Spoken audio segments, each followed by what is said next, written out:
আজকে বঙ্গভবনে চুপ্পু সাহেবের সাথে আমরা দেখতে পাচ্ছি প্রধানমন্ত্রী সহ এই সরকারের মন্ত্রীরা প্রমোদে মেতে উঠেছে।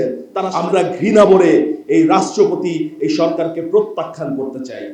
দেখেন, আমরা চাই যে আজকের বাংলাদেশে দাঁড়িয়ে স্থিতিশীলতা অনেক বেশি জরুরি। আমরা চাই যে বাংলাদেশে বৈশ্বিক প্রেক্ষাপটে যে অর্থনৈতিক চ্যালেঞ্জের মধ্য দিয়ে বাংলাদেশকে যেতে হচ্ছে, সেখানে আমাদের সকলকে একসাথে কাজ করতে হবে। কিন্তু আমাদেরকে একসাথে কাজ করার জন্য তো আপনাদেরকে স্বীকার করে নিতে হবে, আপনাদেরকে তো সেই স্পেস করে দিতে হবে আমাদেরকে। আপনি যদি নিজেই চান, কেন আমরা রাজপথে নামি না? আপনি যদি নিজেই চান, কেন আমরা সরকার বিরোধী আন্দোলন করি না? আমরা তো আপনাকে খুব বেশি দিন সহযোগিতা করতে পারবো না মিস্টার তারেক রহমান। আমরা তো খুব বেশি দিন আপনার সরকারের স্থিতিশীলতা বজায় রাখার চেষ্টা করতে পারবো না। কারণ যে শহীদের উপর রক্তের উপর দাঁড়িয়ে আমরা রাজনীতিতে এসেছি, যে শহীদের রক্তের উপর দাঁড়িয়ে আমরা এই রাজনৈতিক দল গঠন করেছি, সেই শহীদের সাথে বেইমানি এনসিপি করতে পারবে না। তাই যদি ঈদ পরবর্তী সংসদ অধিবেশনে জুলাই সনদকে গ্রহণ করা না হয়, বাংলাদেশের অন্য কোনো রাজনৈতিক দলের ভূমিকা কি হবে আমরা বলতে পারি না। তবে এনসিপি জুলাই সনদ প্রশ্নে কোনো আপোষ করবে না। শুধুমাত্র সংসদের 300 সিটের ওই 4 দেয়ালের কক্ষের আলোচনায় এনসিপি বসে থাকবে না। এনসিপি রাজপথে আন্দোলন গড়ে তুলবে। মনে রাখবেন, আমরাও 17 বছরের দুঃশাসনের মধ্য দিয়ে গিয়েছি।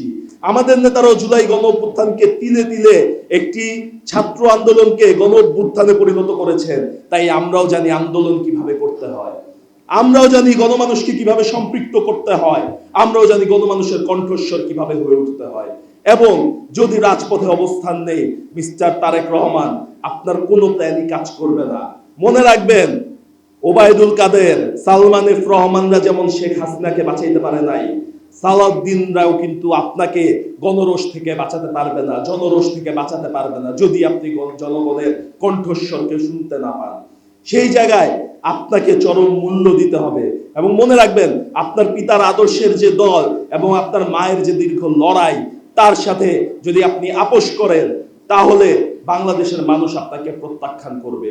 এবং সেই প্রত্যাখ্যানের যে ভয়াবহ রূপ হবে বাংলাদেশের রাজনীতিতে, আপনি কিংবা আপনার দল সেটা ফেস করতে পারবেন কিনা সেটা বারবার বিবেচনা করবেন। এমন একটি আন্দোলন গড়ে তুলবে এবং সাধারণ মানুষকে নিয়ে রাজপথে শক্ত অবস্থান গ্রহণ করবে। জুলাই সনদ বাস্তবায়ন করবেন, নয়তো আপনাদেরকে বিদায় নিতে হবে। ধন্যবাদ সবাইকে। ইনকিলাব জিন্দাবাদ।